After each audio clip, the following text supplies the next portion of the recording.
se vysteka, no to je for. Zelenskuj prý blokuje mírový sbor. Krym je ukrajinský, řekli s vážností.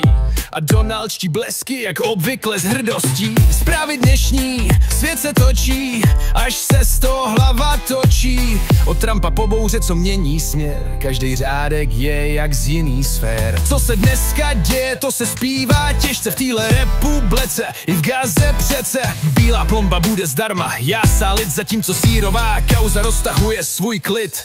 Další 3 v kleci, policie mážně a pacienti konečně něco dostanou levně.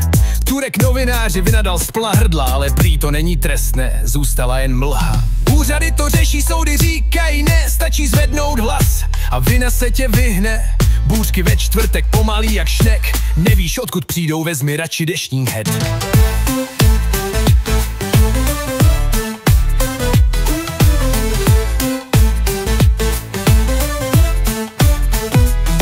A kdo chce pomáhat, ať dává dřív než v sobotu. Sbírka potravin začíná bez zbytečního dotu. Tatarstán má nový facelift, díky dronům z nebes. Továrna na šahídy skončila jak ples. A Hamas drží rukojmí, zveřejnil další klip. V Gaze stále ticho, kde není happy trip.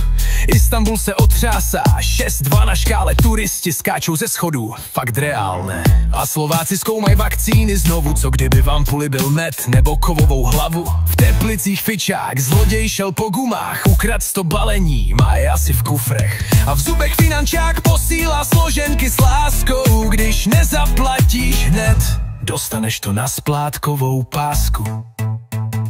Zprávy dnešní, to je nářez, čím víc čteš, tím víc toho leze. Od Krymu po Sýr přes plomby až Gaze, svět je šílený, ale skvělej v base.